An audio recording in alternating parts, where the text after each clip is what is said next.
so just be aware of that. I wanted to sort of give you a heads up too. I know you're going to have questions throughout this. I saved some time at the end for questions specifically about the presentation or about any of the things that you're going to see here. We have a couple of different ways you can get those questions down. Normally when we're working with kids, we just ask them to put it in the chat or in the Post-it. So we're going to follow that sort of same protocol. If you have a Post-it note or a piece of paper and you just want to write your question down, Carrie, our curriculum director for Lake Orion Community Schools, is with us tonight. So she's going to help me kind of field the questions that are in the chat. If any of them need to be answered sooner or later, she'll let me know. So please feel free, again, if you have questions throughout the presentation, you either write it down on a piece of paper close to you, or you can just type it into the chat and Carrie will make sure that I get those questions at the end, okay? I have a couple more people that I'm just letting in. I don't know, Carrie, can you let people into the waiting room or is it just me?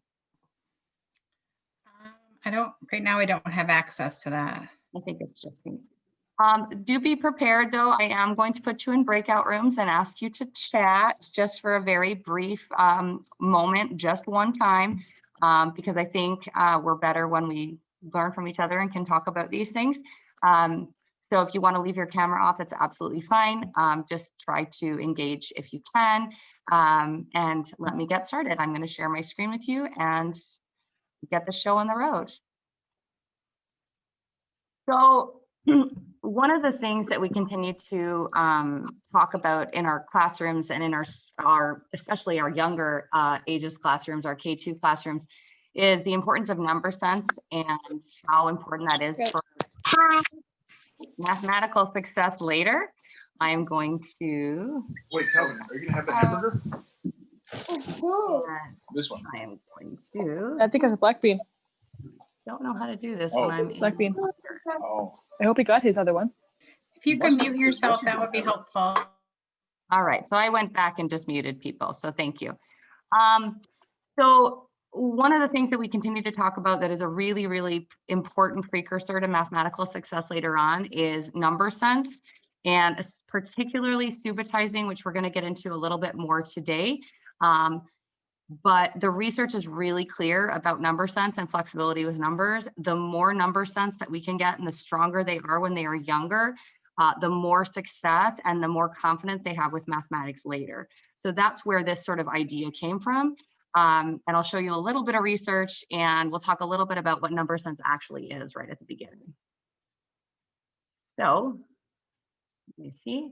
So number sense is actually just a really, really broad term to show that kids can actually deeply understand numbers. So the NCTM, which is the National Council for Teachers of Mathematics, describes it in 5 key elements. And I'm not going to beat these too much, but you can see them on your screen. So they're the meaning behind numbers, the relationships between numbers, the magnitude of numbers, operations involving numbers, and reference for numbers and quantities. So kids can sort of compare them and see what makes sense and what doesn't. But I wanted to show you a very brief video from UCubed. UCubed is a website really started from Stanford University. Dr. Joe Bowler is a pretty preeminent researcher in the field of mathematics, and she's put together some of these videos. So I'd just like you to get a very initial idea of what number sense actually is and what it looks like. So I'm going to show you this very brief video, and just please, if you could, if your camera's on, you give me a thumbs up if you hear the sound, because sometimes that's our biggest issue when sharing these videos. Oh, Miguel raised his hand. I'm hoping he can hear.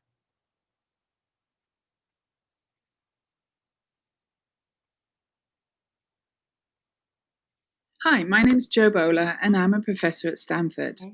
So what is number sense? Let's think about a problem. Let's think about 18 times 5. A student with number sense could solve this in many ways. For example, they might say, I know 20 times 5 is 100. And I know 2 times 5 is 10, and I'll take 10 away from 100, which gives me 90. We can visually represent that, and visual connections are really important for our brain. So what would that look like? If I drew 18 times 5 as a rectangle like this, we could represent 20 times 5 by saying it would be a slightly bigger rectangle, and we'd subtract this blue part.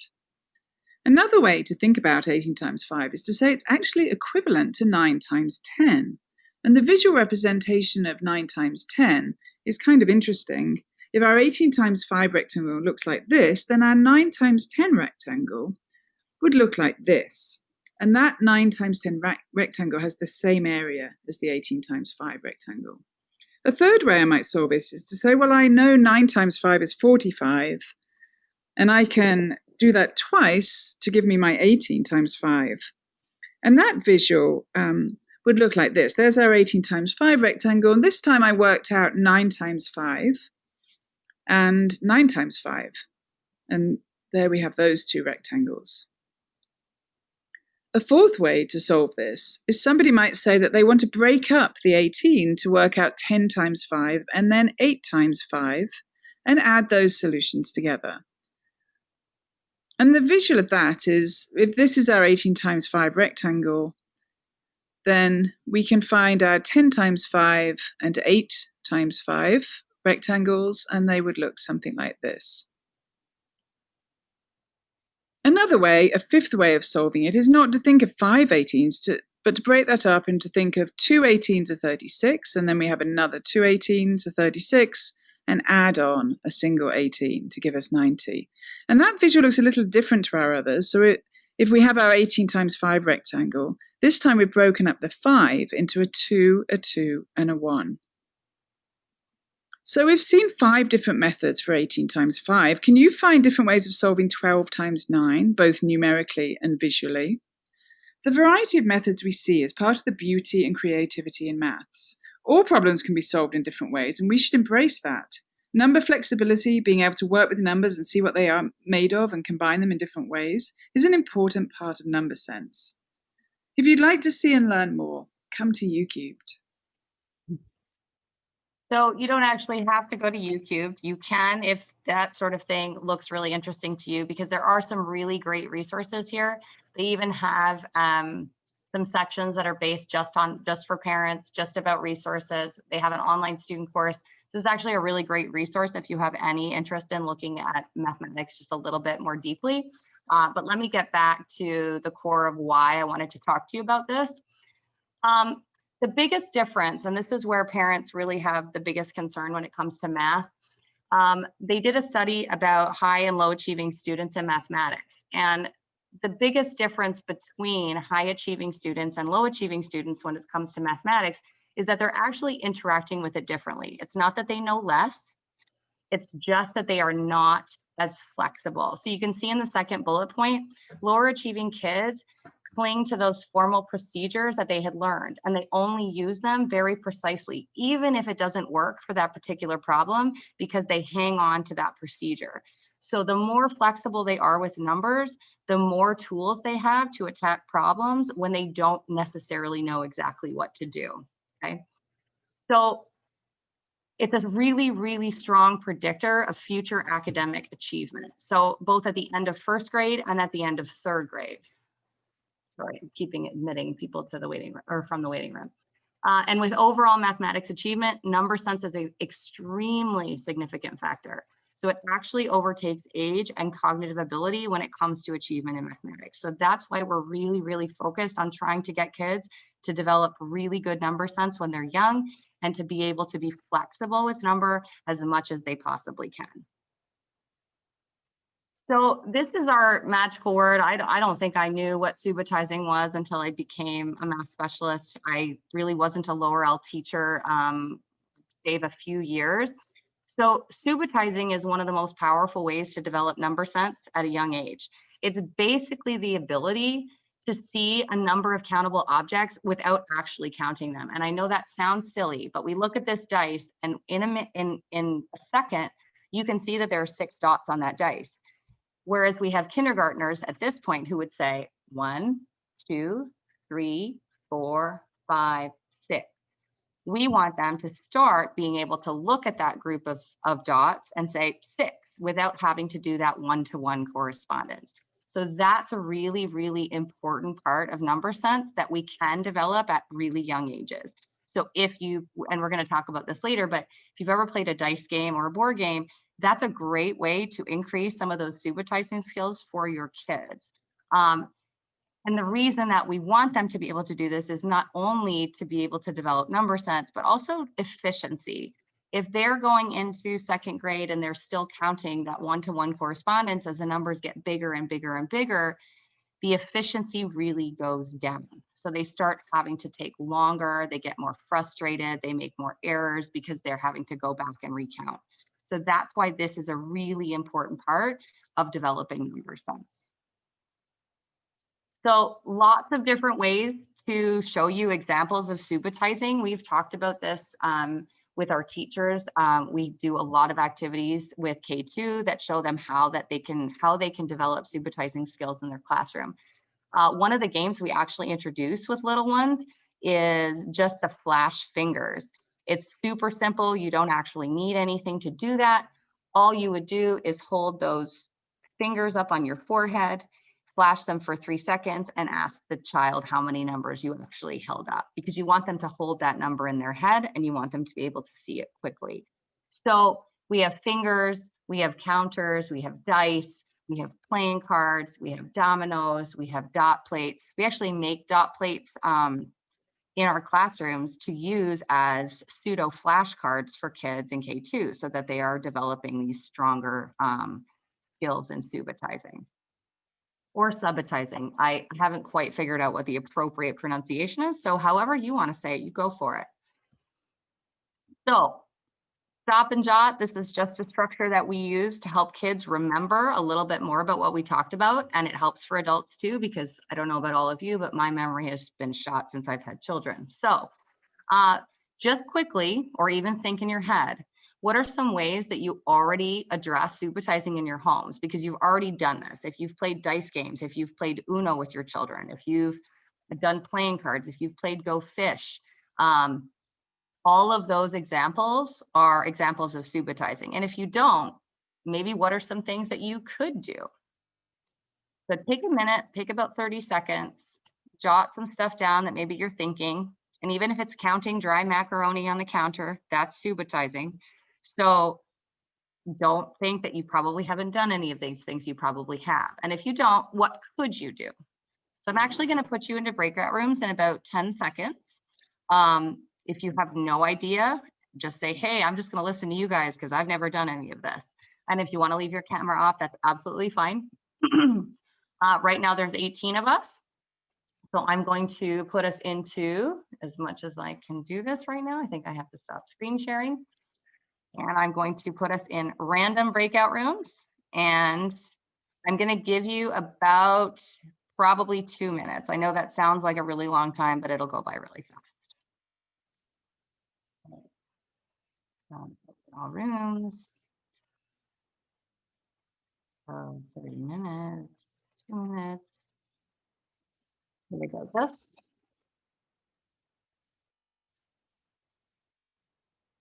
all right. And open it.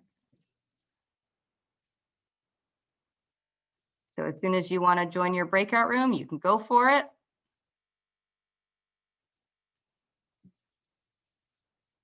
And I'm going to come and join you to make sure that you're having a conversation.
I just put friends into breakout rooms. So it's just you and me right now. Would you like me to assign you to a breakout room?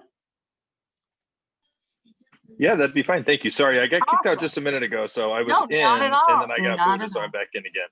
All right, I will throw you back in there. I think everyone might be in the same room, so have at All right, it. thank you. Appreciate it. Absolutely.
I think I put everyone in one giant breakout room, so pat on the back right here. I think there was 2.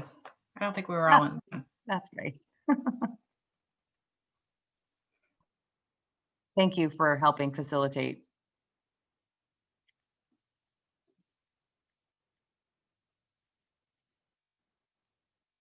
It takes time to get everyone back in too. You don't even realize sometimes. Well, it gives you 60 seconds after the breakout room, so it's actually another Okay. minute. I really appreciate you all sharing with strangers what are some of the things that you do with your kids. So thank you so much for speaking to that. I'm sure you gave some people some great ideas for addressing subitizing at home, particularly in the situation that we're in right now. So I'm going to go back to sharing my screen with you all so we can continue. Share my screen 1. So we talked a little bit before about why subitizing is really important. There's actually a couple of reasons how and why it supports mathematical development. So the first one we've already discussed a little bit. It saves time. It is a more efficient strategy than counting by ones. So when you subitize numbers, you can save time by not actually having to count each piece of the group.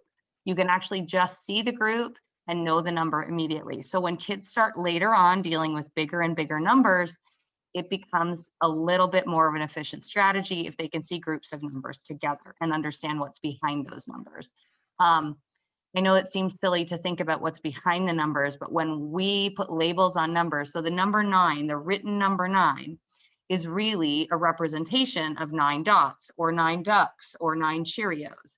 So when kids get to just written numbers, they tend to lose what's behind the number and forget that there's actually a quantity and there's context to all of these numbers. So that's another reason why it becomes more and more important as kids rise in the grades and why it's so important to have such a good concrete foundation in subitizing. The next one. So it's a really important precursor for more complex ideas.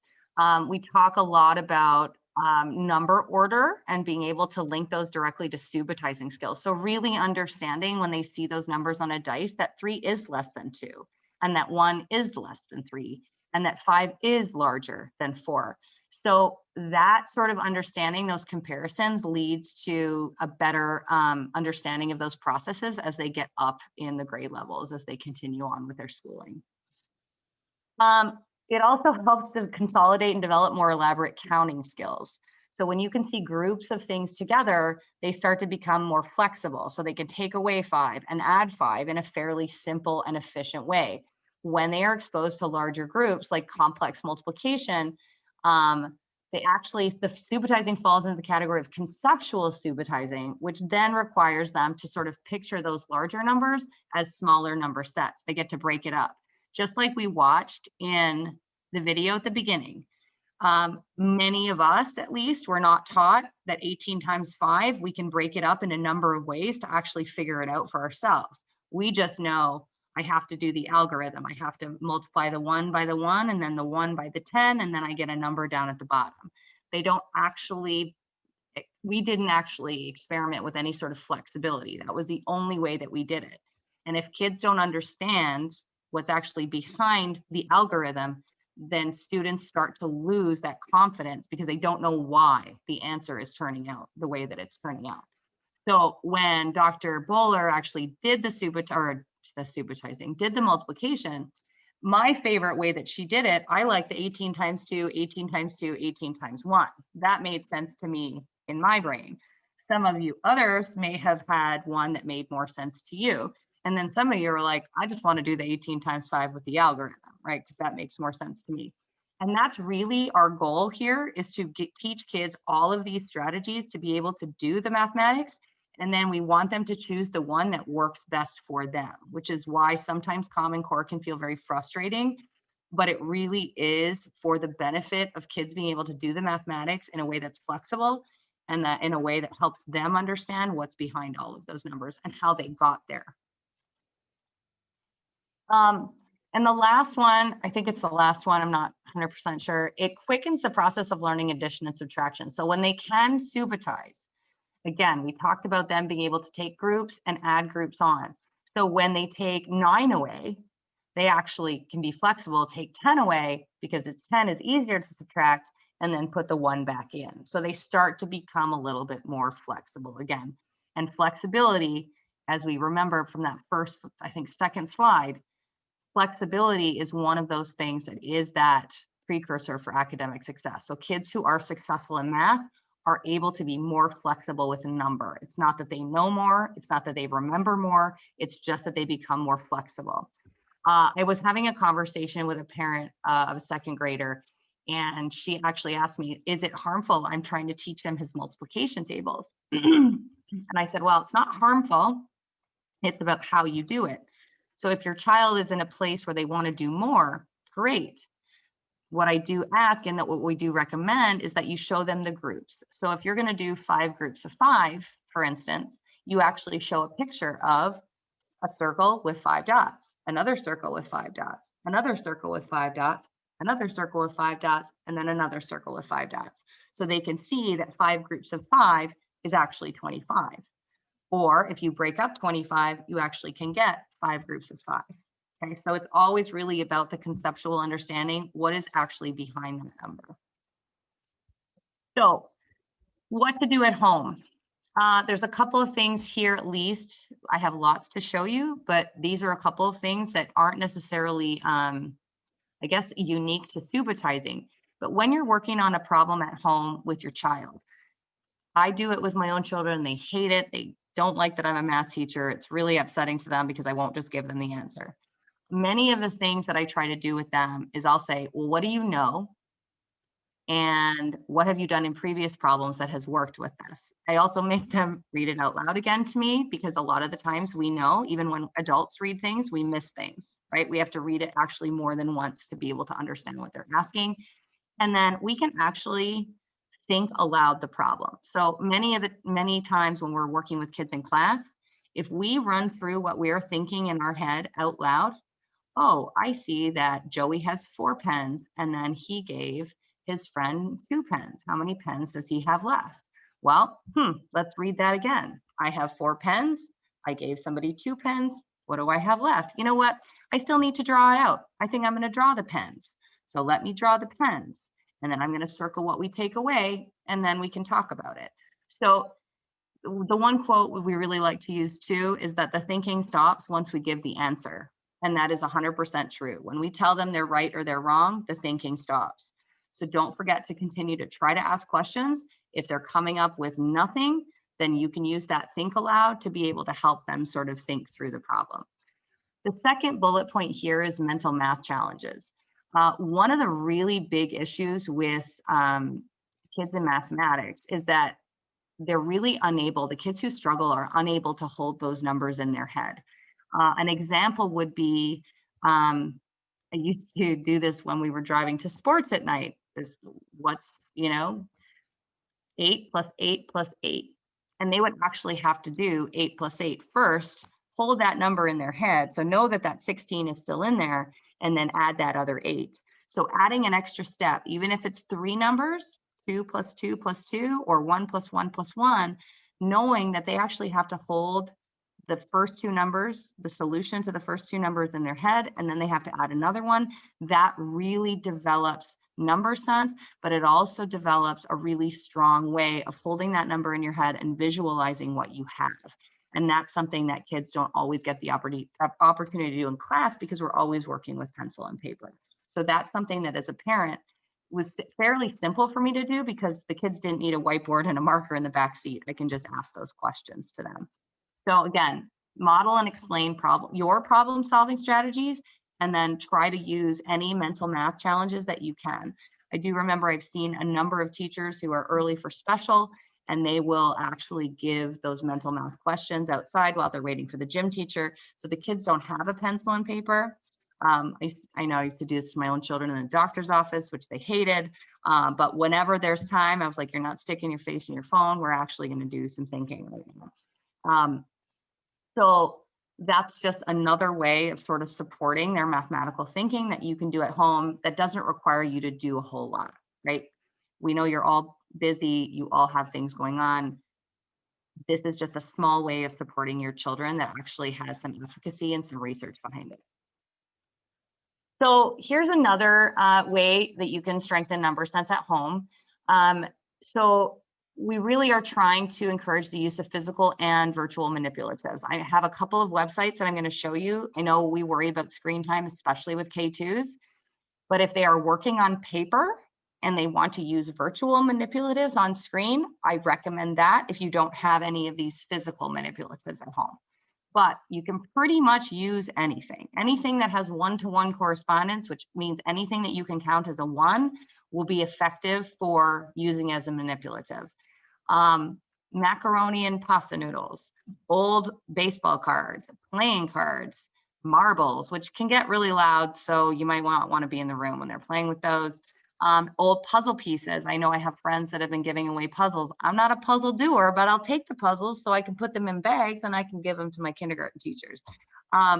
So puzzle pieces are also a great way to have kids just be able to count them out, be able to put 1 on, I'm going to put 5 on this side, I'm going to put 5 on this side. How many does that make together? So any of these, if you have these, having a Ziploc bag beside your child while they're working on their math and actually encouraging them to count it out and show you their thinking with that physical manipulative is going to be a very powerful learning experience for them. So here are 2, these are actually the 2 websites that we recommend to our teachers also. We have a program called Think Central. If some of you have seen it and your children have used it, we do have iTools and virtual manipulatives in there, but it's not available to the general public. These 2 websites are free. They are fantastic. And I am going to, this recording is actually going to be released, and we are going to put the, Carrie, maybe I'm wrong, but where are we going to put this so they can maybe access these links? This whole presentation with your PowerPoint will be on our Parent University page. That's on the website. It's on the district website. Perfect. Thank you so much. I'm sorry to interrupt you. So the first one is Didax. You really can just Google Didax virtual manipulatives and it will take you there. So you don't need this actual link. And then I just put at the bottom here, Toy Theater virtual manipulatives. And this is the website and this is the link for that. So I'll show you the Didax ones first. And the part of what's powerful about these is that they're really fun for kids to use. They feel like they're engaging with something that's not necessarily super boring. So these have some pretty fantastic benefits. The kids can really use anything, but I'll just show you a little bit. We have dice here. And you can actually put any number of dice out here. You can change the numbers. You can flip them. You can change them, you can erase them and get rid of them. And so this is a way that you can just look at the dice, they can play with the dice, they can use them to count and count up and count down. And then you can actually have them flip and guess again. So once you roll the dice, you're going to get 3 more numbers. And then they use the groups. Well, how many now? Oh, I have 5 and I have 4 and I have 1. And then they can use those to do the 1-to-1 and add up. So even if they can't see these right away as being something that they can guess that that's just the number 5, they can take their time and start counting 1-to-1. And then as they develop that subitizing sense, that they will get better and better and stronger at this little game. So that's just one small one. I'm trying to put these meeting controls. This is a number board. We use this a lot in our classroom. This one is horizontal. The one we use in our classroom is vertical, but I really believe strongly that kids should see the numbers both horizontally and vertically, recognizing that numbers can go this way and numbers can go this way. So it really does provide some good context. And if you want to circle numbers and you want to show kids the 10s, you can do that also. So if kids want to use this to help them with 10s or 2s, adding by 2s, putting numbers on a number line with place value, this is a really nice resource to have right in front of you. We have place value discs, we have spinners for probability. Your kids are probably not going to be into the fraction tiles just yet, but the Rec and Rec is a strange name and a weird thing, but also a really important tool that you see 5 groups, especially for kindergarten and grade 1. If they are starting to see groups of 5 and then groups of 10, that's a really, really great start to being flexible with number. So this is just a way where you can push this over and say, well, how many are over here? How many are over here? Now, how many do I have? And if kids want to move this themselves and say, well, now I have 1 and now I have 9, that's partners of 10, which is something we focus on pretty heavily K2, or excuse me, K1. So this Rec and Rec is virtual. It looks like an old abacus that we used to have. And there was a reason that that thing stuck around for a really long time, because it is really effective in teaching numbers. So that's Didax. Not as super fun, but the toy theater is a lot more fun for kids. But if you want to work with your child, this would be a place where you could pull these up and say, okay, this is what I want to work on today. Today, we're going to spend 3 minutes working with the Rec and Rec. And I really want to emphasize that this is something that takes time to develop. Number sense is not going to be done overnight. It's going to be a process. But this is somewhere where you can go if you want to spend 3 or 4 minutes working on that with your child. So those are the Didax manipulatives. Let me take you back to the toy theater. So toy theater actually has quite a few types of manipulatives, which are really fun. The marble jar, I probably spent way too much time playing with it when I originally started to use it. But your basic, oopsie, I didn't even drop it in the bucket. You basically can count by just dropping these fun little marbles into the bucket. This is something that if kids are adding together is a really fun way of looking at manipulatives and looking at numbers. That's just the marble jar. We also have spinners, we have classroom tiles, we have stopwatches, we have clocks, and we're not quite there in K1 and 2. The beaded number line is also the Rec and Rec. So they also have it here where you can start physically moving these over and kids can start seeing groups. Oh, I see that there's 3 over here. I see that there's 2 over here. If I put them all together, I have a group of 5. So this is a place, again, where if kids want to use them, and our kids, you know, especially our younger ones, are very, very proficient at using some of these websites. If they're working on paper and they want to use one of these to help them see the conceptual behind the number, this is a great place to go. I will also add that in toy theater, excuse me, let me go back there. In toy theater, you can actually click on math anywhere from toy theater. If you click on math, and then these are all math games that are really fun. So Subitizing Seeds was one I pulled out last week for K2 teachers.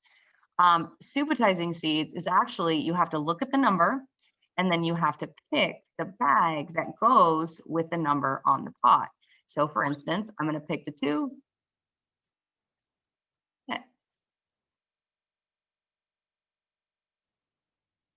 and I got it. And then it's going to give me more. So it's going to give me a number. These are really fun, really low stress for you. You shouldn't have to do too much facilitating with this with your kids. But these are just other options for games to be able to work with your kiddo and to be able to do something that just feels a little bit different than writing in their math workbook. Okay. So we have Didax and we have Toy Theater. Those are two really great resources to be able to spend a little bit of time, not too much time, but a little bit of time working on some of those skills for subitizing. And again, your own kids, if they're working on paper and if they're doing problems, they can use these as an aside if you don't have conceptual, if you don't have hard manipulatives, physical manipulatives in front of them. But again, you know, being concerned with how much time our K2 kids are actually on screens, grab a box of pasta at the store and obviously don't keep it in the box, keep it somewhere safe. You don't accidentally eat it because that would be gross.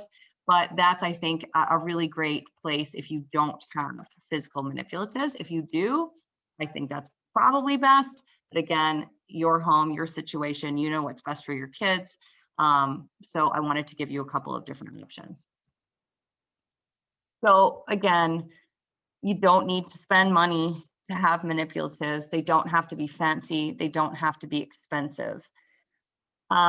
One other thing I wanted to add, because we watched Joe Bowler draw out the multiplication tables. Visual mathematics are helpful too. If you don't have manipulatives and you don't want to put them on a screen, teach them how to draw little tiny circles or dots on their paper. Those are just as good because the kids can actually see what's behind the number. So medium doesn't matter. The type of manipulative doesn't matter as long as it is something that they can see as being that one-to-one or the groups of numbers that they can start becoming more fluent and more flexible. So again, visual mathematics are helpful. The medium of the manipulative does not matter. And then drawing it out is as helpful as moving manipulatives. And I just noticed the typo in my PowerPoint, so I'll have to change that. My apologies. Build it, draw it, write it is another one that we really highly recommend. No matter what the problem is, build it, draw it, write it can help kids really develop the flexibility with number and the conceptual understanding as well as number sense. So for instance, for each number or expression, use manipulative to build it.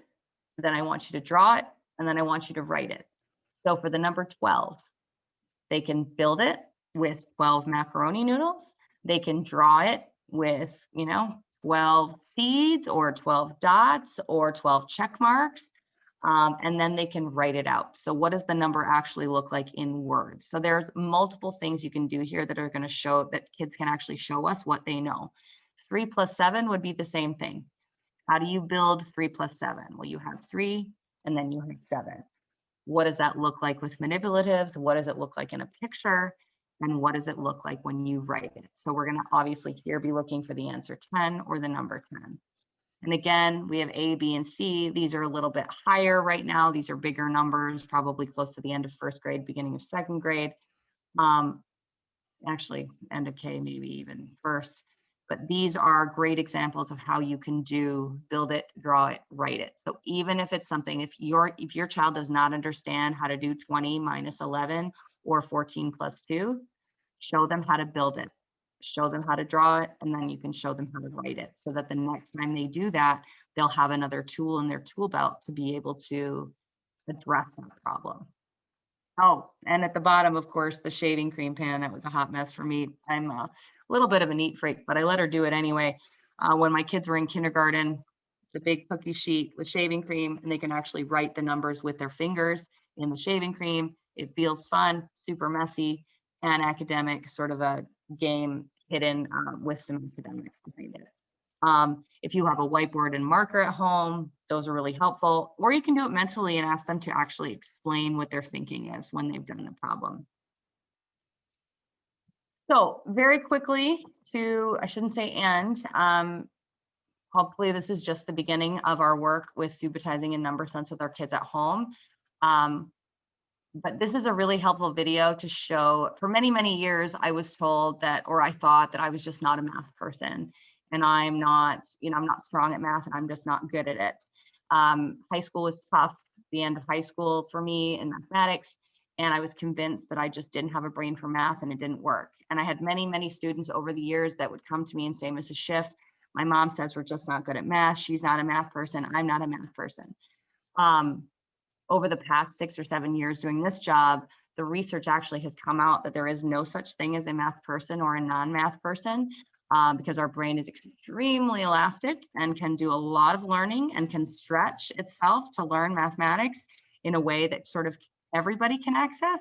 So I just wanted to show you this brief video before I took questions. So as a reminder, if you have questions for me at the end of this, please either type them in the chat or write them down, and we'll have a couple of minutes at the end here to make sure I address any of your questions. And if I don't know the answer, I will most likely, or I will definitely, most definitely find the answer and get back to you. Let me show you that.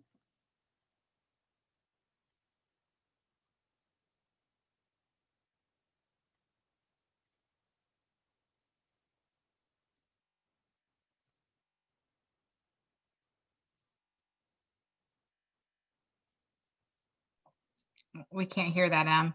Okay, I'm sorry. Thank you for telling me that you can't hear it.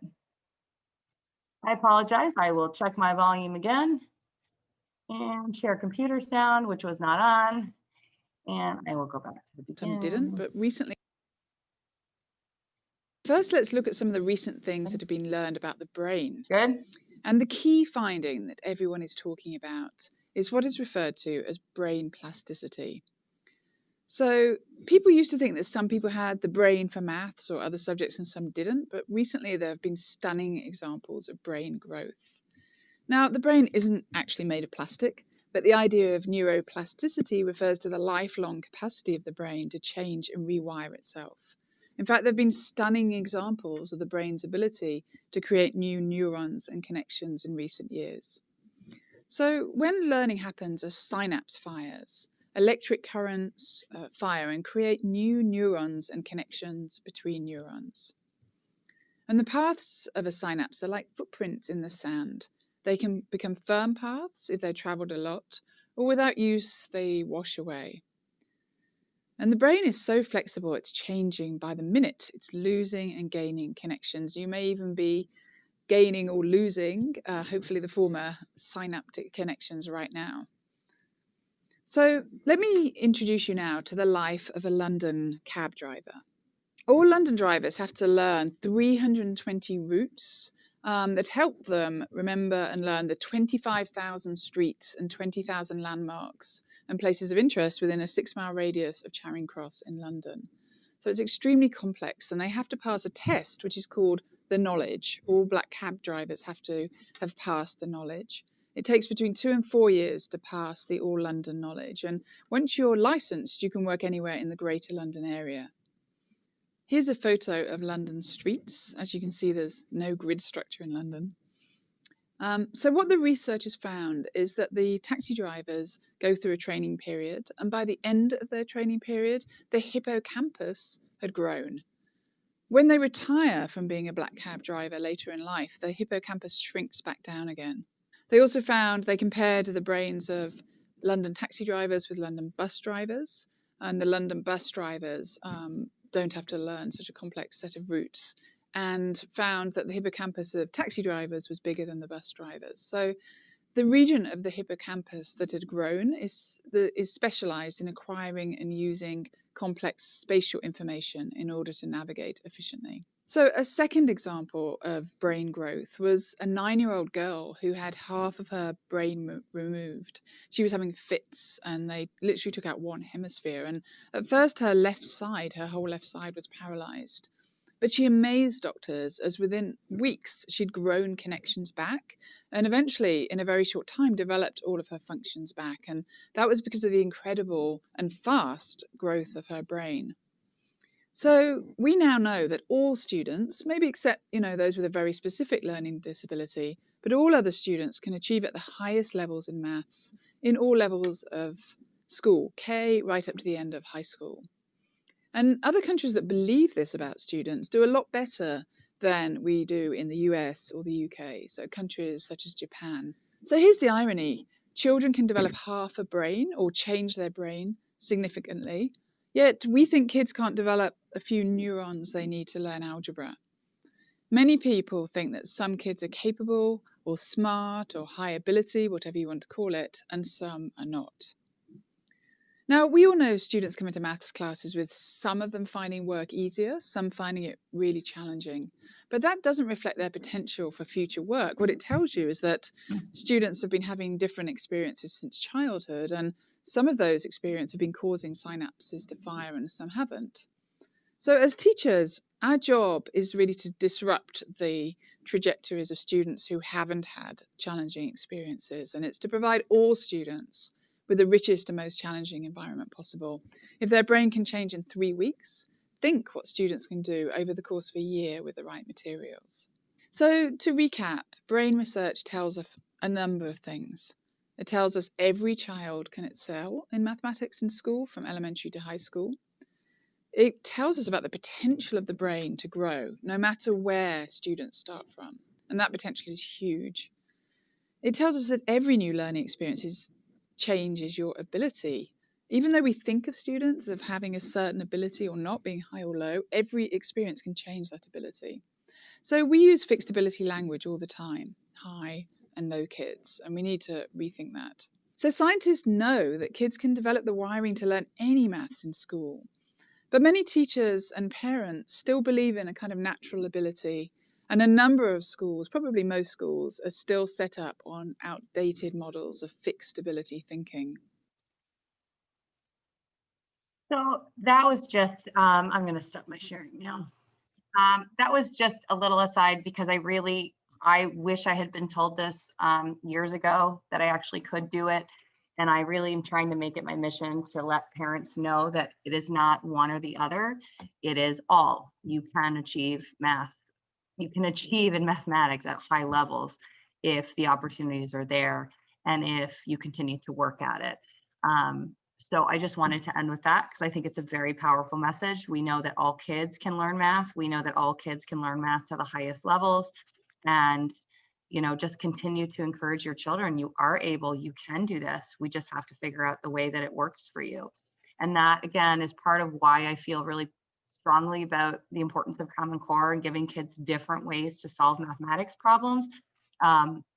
Because when they don't understand it one way, there are other ways that they will actually understand it and it will become clear to them, and their abilities will actually, and their confidence in their ability is going to increase exponentially once they do that. So that's where my formal presentation ends. So thank you so much. If you have questions that you would like to ask either in person, I'm seeing some stuff coming in for, actually, so I'm going to take Miguel's question, if Carrie, if you don't mind. I don't know how much is in the chat right now. That's the only one. That's the only question right now. So I actually do Didacts and Toy Theater. They all are K-8. Like they are appropriate for middle school too, because we have fractions, we have decimal representations, we have number lines with decimals, we have number lines for fractions, all of which are super powerful at the middle level, especially to new incoming sixth graders, particularly with sixth graders that maybe had their year cut short last year. That's a place where I would highly recommend that you still stay. That is actually, we had this conversation in our middle level PD last week, and I showed teachers that resource, and a lot of them were very, very excited about it. So we're actually recommending too, when kids were in person, that if they had their one-to-one device with them and they were working on something with paper, they could use these two resources to help them if they were lost. So they could actually use those to move their learning forward. Oh, you're on mute still, Miguel, sorry. Doesn't matter if it's the Didacts or the other one? No, so Toy Theater does look a little bit more childlike to them, but the teachers liked Toy Theater better. Oh, really? I will also recommend too, we had an executive function training a few weeks ago, and we're going to plan on rolling an executive function training out to parents too, as a parent university. Tomorrow. We have, oh, it's tomorrow. It's tomorrow. But we have one for elementary, or middle school and elementary later on, because I know. Tomorrow is middle school 6-12 and Thursday is 3-5. Perfect. So that actually, some of the tools that we're using for executive functioning, which is basically teaching kids and starting to teach kids to be aware of the passage of time and how long it takes to complete things and what they need to plan for. Many of the resources in Toy Theater, the teachers are actually going to use to support executive function too. So it's sort of a double dose of, yes, and the executive function presentations will be posted, I believe, in the Parent University portal to watch later as well, right, Carrie? Because that just came up in the chat. Great. Thank you very much. Really Oh, appreciate it. absolutely. Any last questions? I'm just so excited that you all, oh, here we go. If a second grade class is teaching bar charts and the child uses Math Mountains instead, oh gosh, gotta love those. We want them to understand how to read a bar chart. We want them to understand how to read. I believe it's comparison bars maybe that you're talking about. We want them to be able to read it and look at it, but it does not need to be the only way that they understand. So we do teach it, but if they are understanding it using a Math Mountain, let them continue to understand it using a Math Mountain.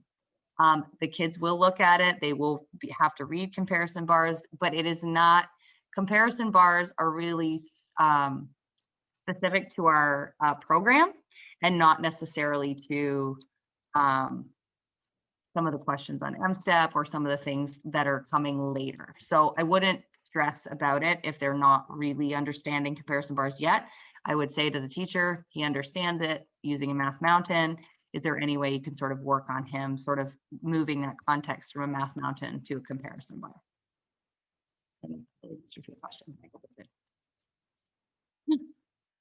Any other last questions for me? Because I do want to make sure that you all have some sort of semblance of an evening in your homes. But I really appreciate it. Please, my email address, I'm going to write it in the chat right now because my name is spelt a little bit strangely. I'll do that, Emily. Perfect. So Carrie's going to put my email address in the chat. If you have any questions at all, or if you have any follow-up issues or anything like that, or you think of something, mind-blowing that you need to ask me, please feel free to reach out. We want to make sure we're supporting our youngest learners and their parents. So just please let us know any concerns, any questions. I'd be happy to get back to you. Oh, and there it is. It's in the chat. So thank you so much and take care of yourselves and stay safe. And we just really, really appreciate you coming tonight and appreciate your time. And yeah, you can start logging off. So thank you so much. Thank you, Emily, for putting this on for our parents. Thank you very much. Thank Thank you you. very much. Thank you. Have a great evening. Thank Appreciate you. it. Bye. Thank you. Thank you, guys. Should I Thank stop the recording, Carrie? Yes. Where is that? Stop.